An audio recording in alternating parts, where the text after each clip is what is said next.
Thank you for being here again today.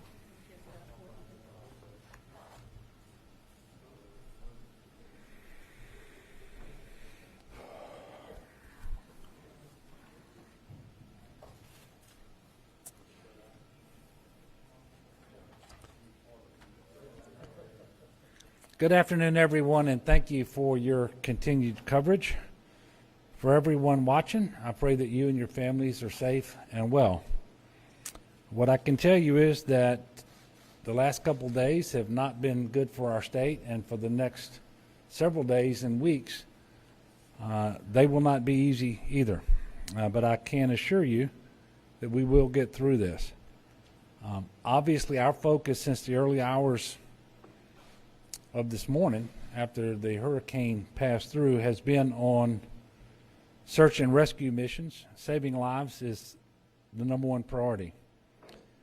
And to that end, at around 3 o'clock this morning, as soon as the weather allowed, we started moving search and rescue assets, people, boats, trucks, to the affected parishes. And those search and rescue efforts are going to continue all day and, quite frankly, for as long as necessary. And I want to pause just for a moment and really thank all of the men and women who are working so hard to make this happen.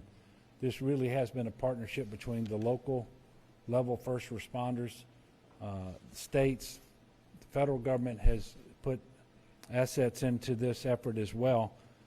And when I say state, it really is about 16 different states, including Louisiana, that have been engaged in search and rescue today. And as much as I wanted to get out and survey the damage for myself today, I did not do so because all of our air assets were needed today for search and rescue, because the affected portion of our state was so large, and many of those areas were not accessible by ground, at least not until late into the day. So I hope to be able to get out and about tomorrow. As was forecasted, Hurricane Ida delivered catastrophic wind, surge, and rain across southeast Louisiana. Almost the entire southeastern part of our state is without power presently. And sometimes you hear it, a million people without power. It's about 1.1 million homes and businesses. It's well over a million people. I don't have a precise number for you. We do have about 25,000 linemen in the state engaged in the effort to restore power, and several thousand more are en route. Obviously, we need to have the power restored just as quickly as possible. And for that restoration process, there's going to be some priorities so that the most critical infrastructure comes up first. And quite frankly, we're talking about things like our hospitals, dialysis centers, and so forth. And while this was an extremely catastrophic storm, and again, the surge, the wind, the rain was all as advertised. If there is a silver lining, and today it's kind of hard to see one, it is that our levee systems really did perform extremely well. Our federal, non-federal levee systems, particularly the hurricane and storm risk reduction system in the metropolitan New Orleans area, all performed as intended. I can tell you that there's been a preliminary damage assessment of levees today, people getting eyes on those levees. We don't believe there was a single levee anywhere now that actually breached, that failed. There were a few smaller levees that were overtopped to some degree and for some duration of time, and that did result in some people's homes being flooded, but they did not fail. They overtopped in a few areas. And I want to thank all of the people across the country who have been very generous in their support in terms of the investment made in that hurricane risk reduction system.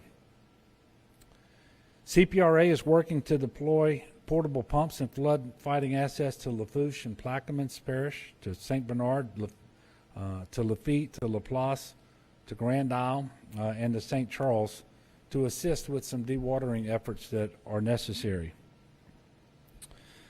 This morning, I conducted a unified command group meeting. FEMA representatives were on hand, National Guard, Corps of Engineers, all of our state agencies as well, to ensure that all the partners across the state are coordinating, getting help to our people just as quickly as possible. I was also able to participate in a call with President Biden and the FEMA administrator and other state and local officials, both in Louisiana and in Mississippi. I appreciated the President's time today. As you may have heard, the Secretary of the Department of Homeland Security and the FEMA administrator will be in Louisiana tomorrow. I look forward to meeting with them to further explain to them what the situation is here and the needs that we have that they can assist with. And I hope to also visit several of the affected parishes tomorrow. We're putting that schedule together as we speak. There are more than 5,000 National Guardsmen activated and responding to this disaster, and more are on the way from sister states. We've known since before this hurricane hit that additional assistance would be needed in terms of soldiers of different military occupational specialties, such as MPs and engineers and so forth. And I can tell you we've received commitments from 13 additional states, and these soldiers from these other states will start rolling into Louisiana within the next couple of days. The National Guard search and rescue assets already engaged, and in fact the engagement area is about 29 parishes, but they've got 195 high water vehicles, 79 boats, and 34 helicopters, all conducting search and rescue since very early this morning. One of the numbers that I got earlier today, the National Guard had rescued 191 citizens and 27 pets across Jefferson, St. John the Baptist, and Orleans parishes, but also conducted helicopter hoist and lift operations in Laplace and Jean Lafitte, I should say. The State Fire Marshal's Office is leading a task force of about 900 individuals from 15 different states. They've been conducting primary search and rescue operations in collaboration with local first responders. Worked a little differently today because for the first part of the day they were responding to 911 calls and calls for help that had come in overnight that could not be responded to because the weather just wouldn't allow first responders to go out. The mission now is to go back and do the very organized grid search where they do a primary search, and then they'll come back and do a secondary search to make sure that any survivors who need to be rescued are in fact rescued. In addition to the task force currently on the ground, we have 200 additional individuals on the way from New York and from Massachusetts. I can tell you that that task force checked on more than 400 homes today. The vast majority of people were found to be okay and unharmed, but a number of individuals did require rescuing, and then there was actually one that had a life-threatening emergency. Due to physical damage and to water and electric issues, 3 hospitals have been evacuated since the storm hit us yesterday. Those are Chabert and Homa, St. Anne's in Raceland, and Our Lady of the Sea in Galliano. A 4th hospital, Terrebonne General, is in the process of being evacuated tonight. The Department of Transportation and Development has 177 buses in operation, and so far they have evacuated more than 400 people from various locations in the affected parishes. There are 18 water system outages impacting more than 312,000 people, and 14 boil water advisories impacting more than 329,000 people. And we've talked about electricity, we've talked about water.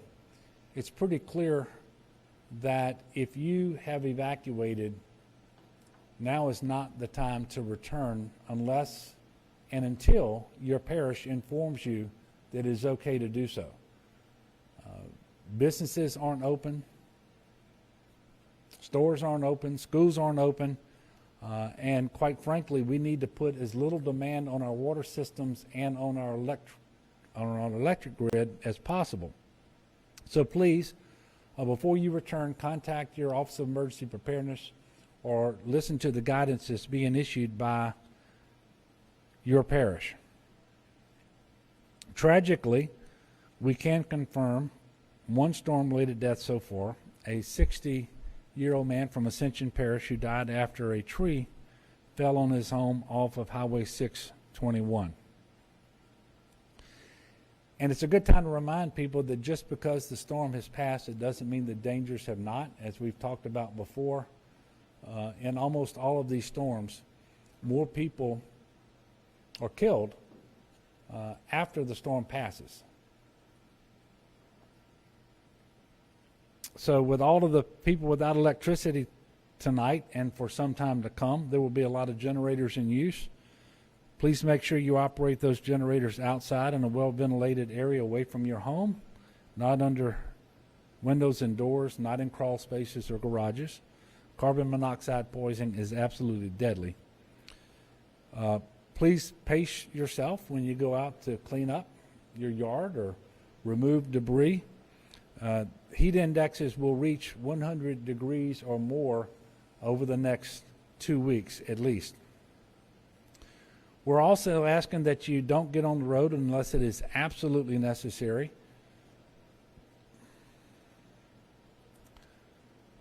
And many parishes have curfews in place, so please follow the directions of your local elected officials.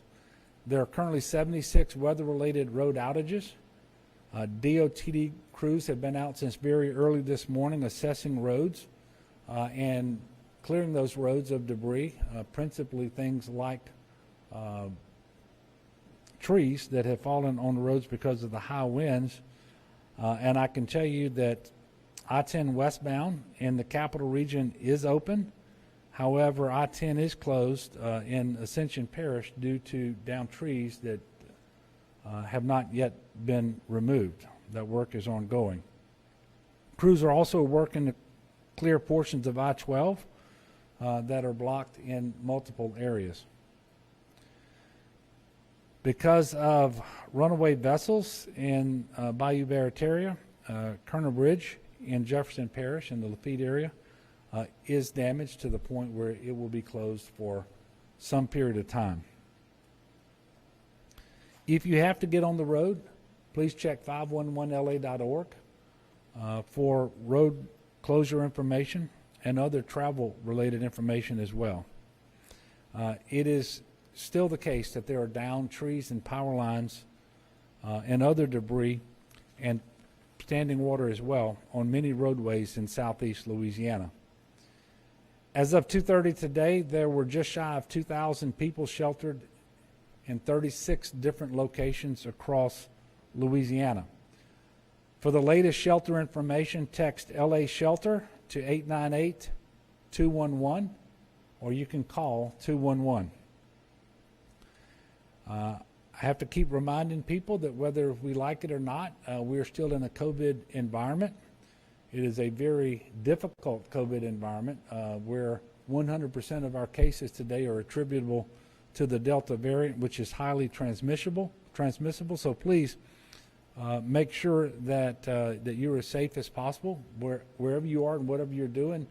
And these sheltering operations and transportation and evacuation operations, everything we're doing needs to be done with COVID in mind. So it's important that we mask, that we distance, that we wash our hands, do all of these things to the maximum extent possible.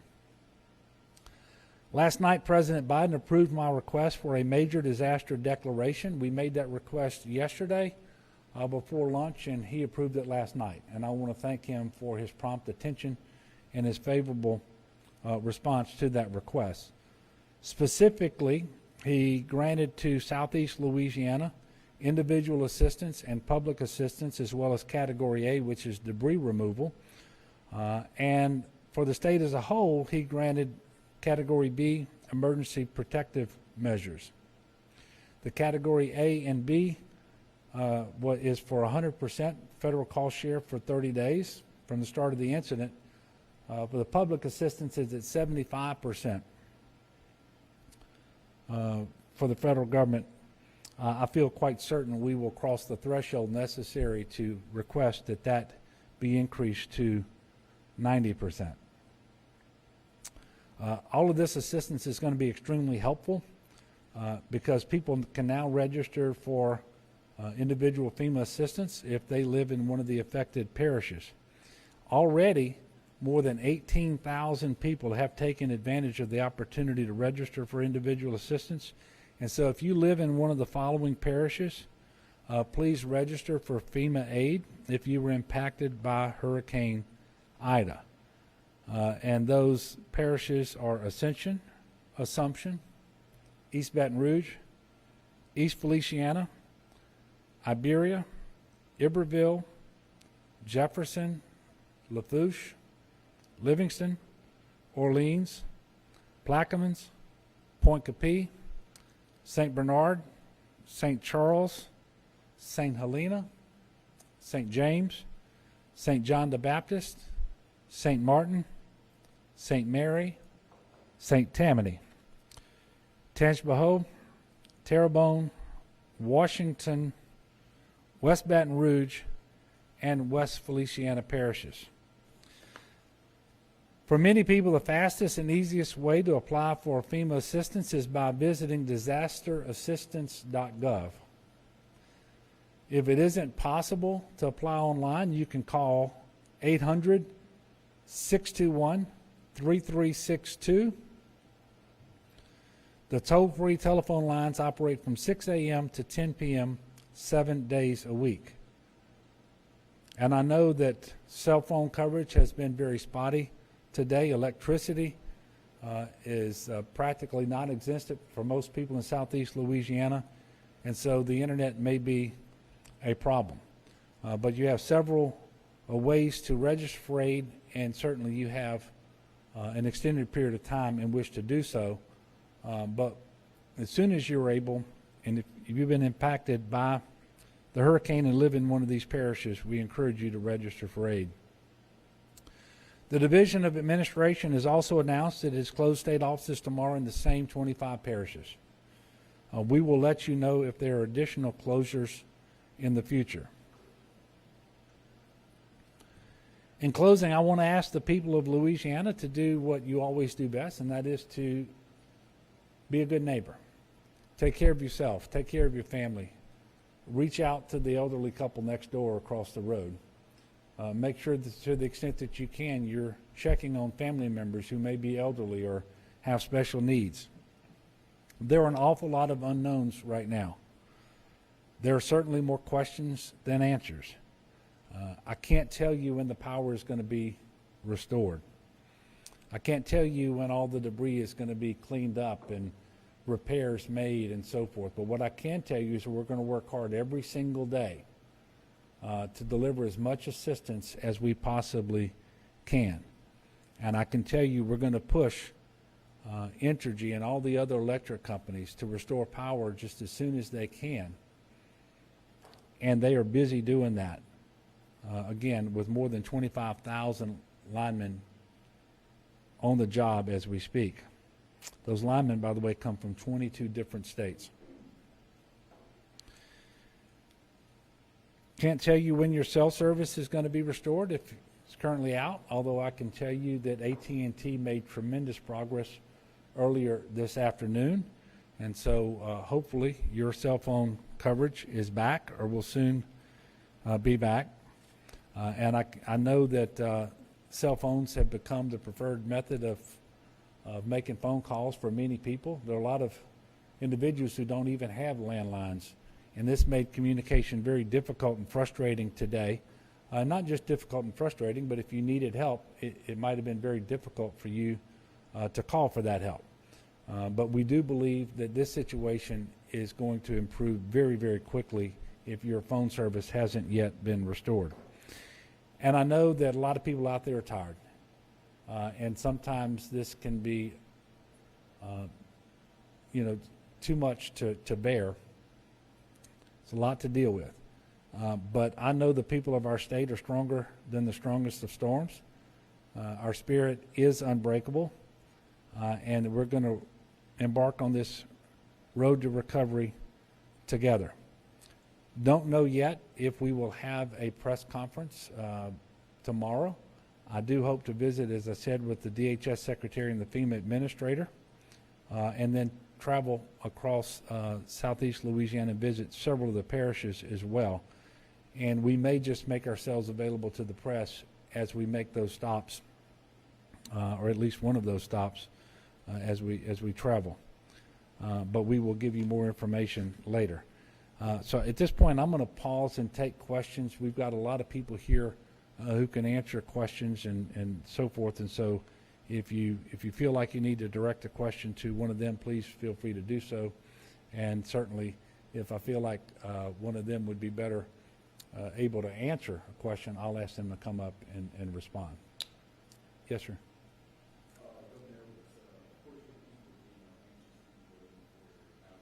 Mm-hmm.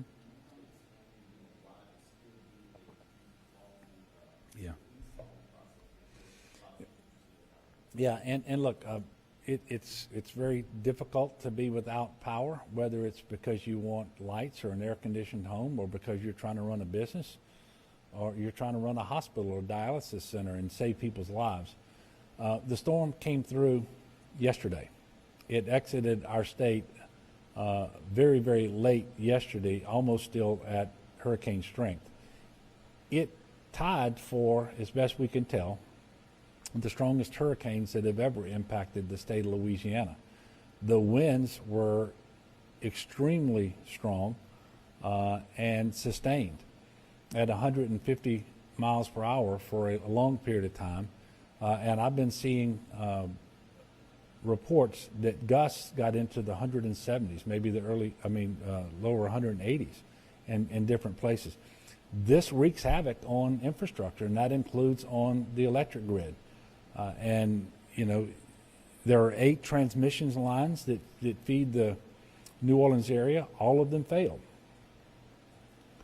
And I can tell you, Entergy has been out, and not just Entergy, all of the electric companies and working with the Public Service Commission, they have been out doing their damage assessments today, figuring out the best strategy to start to restore power and giving preference to those critical infrastructure pieces that have to be powered up first. We really need our hospitals more than anything else to come back up, so that people who are in ICU rooms and on ventilators and so forth can continue to receive the life-saving care that they need. That's important all the time. It's certainly important even more so because of the COVID situation and the number of people in the hospital, and many of whom are on mechanical ventilators. So, I expect that in the not too distant future, there will be announcements by Entergy and others as to when they believe power will be restored. But quite frankly, we're just not there yet. People are impatient. I get it. I am too. But the storm was still ravaging our area yesterday. It hadn't even reached I-10 24 hours ago. And so it's just too soon right now to say when that power is going to be restored. But trust me, I'll be pushing them to get it done as soon as possible. And quite frankly, I don't need to. They're out there working extremely hard. They had more linemen committed to this effort before the storm ever made landfall than we've ever seen in Louisiana. So I'm optimistic sooner than later it'll be restored, but I can't be more definite than that. Melinda?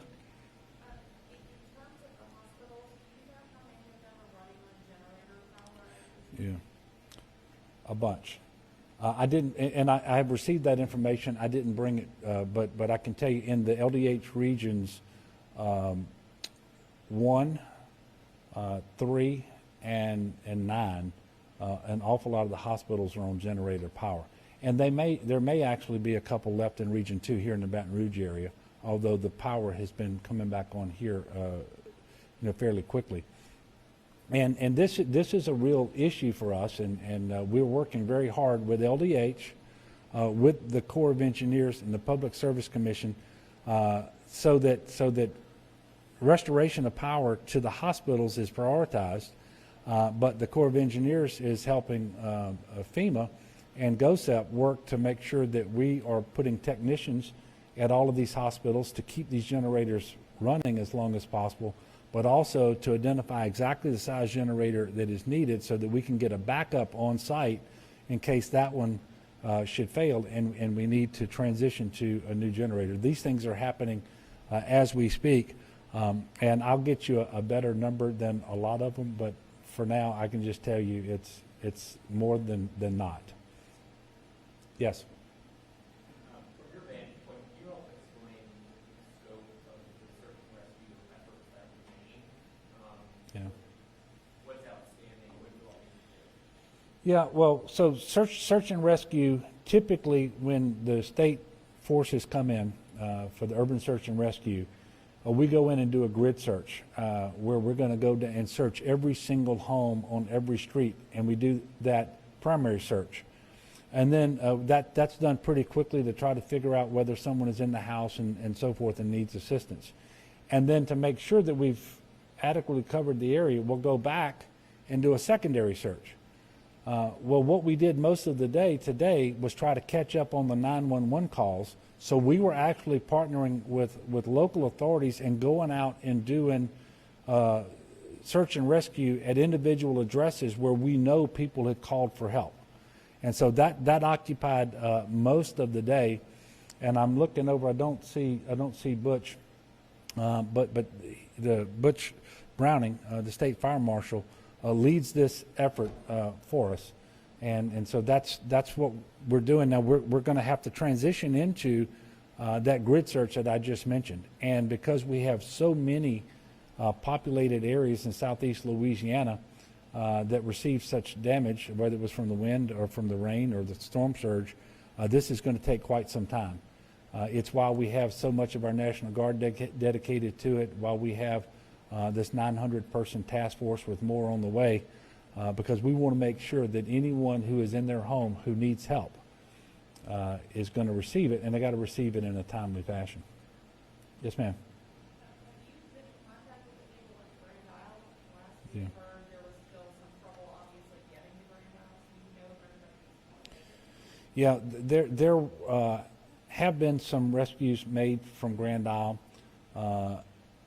As best we can tell, about 40 people stayed on the island, and probably not a good decision. But there were efforts made earlier today in and around Jean Lafitte and Grand Isle. And does anybody here have any more specific information, Jim, on? Yeah. Yeah, and we're not aware of any loss of life in Grand Isle, but it was only accessible by air today, and so we were able to finally get some air assets up.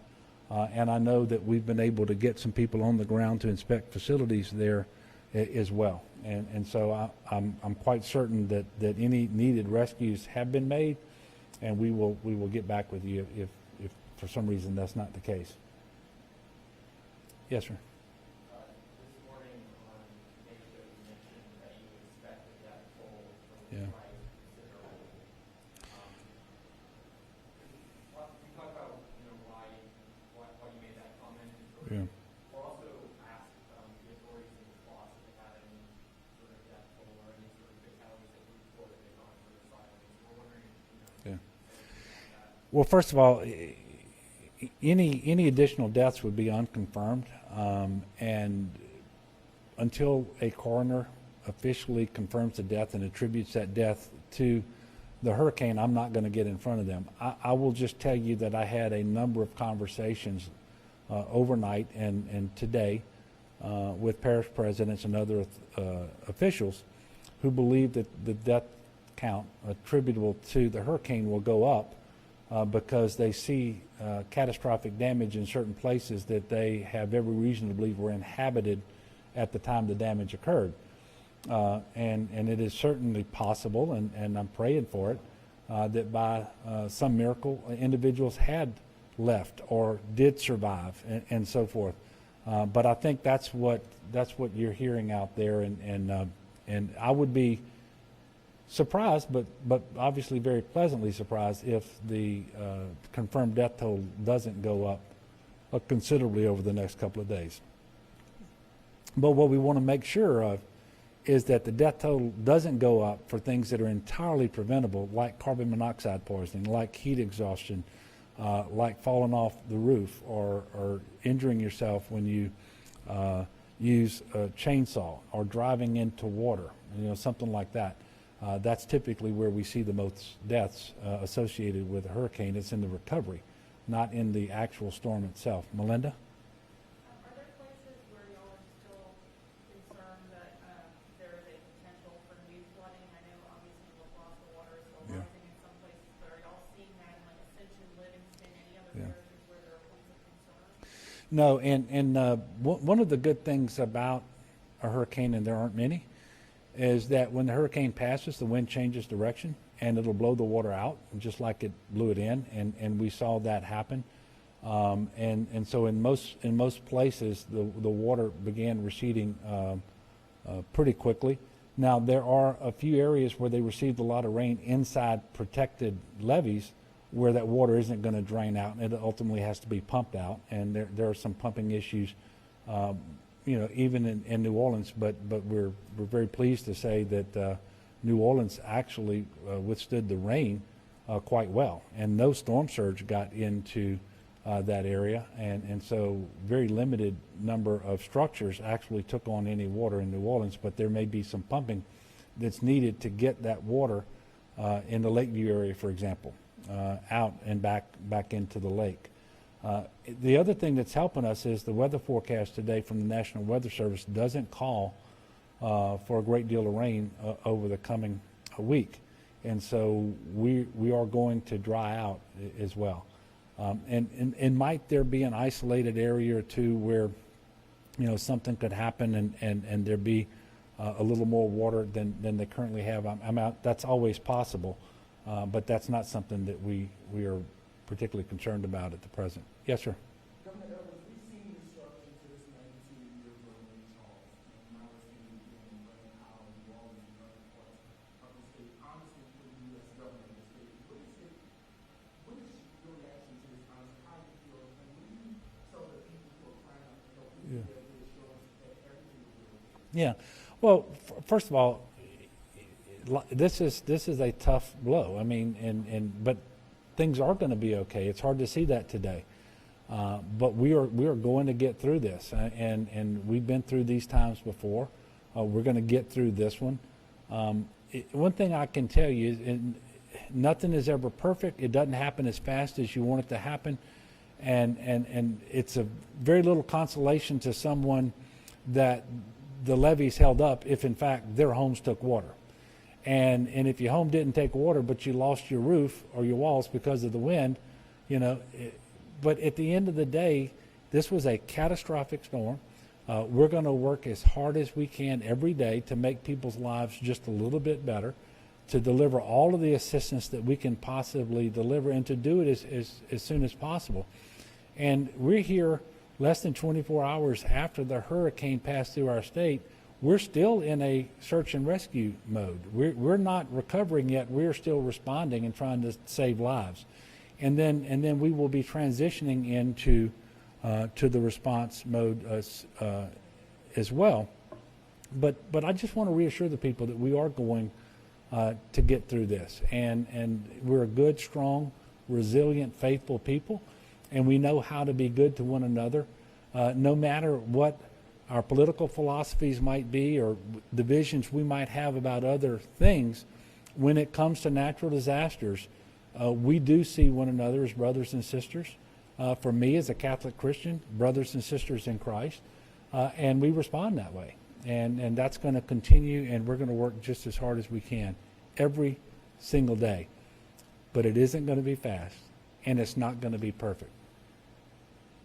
Yes, ma'am. In terms of the communication system, and there were 911 outages or cell phone outages, I mean, that is very reminiscent of Katrina, that's reminiscent of the 2016 floods. I guess I'm just wondering if you were disappointed that every time it seems as though those communication structures are supposed to be upgraded, that we still have these failures repeatedly. Yeah. Well, what I can tell you is that it was very frustrating. Probably nobody was more frustrated than I was when I couldn't get firsthand reports from mayors and parish presidents earlier today.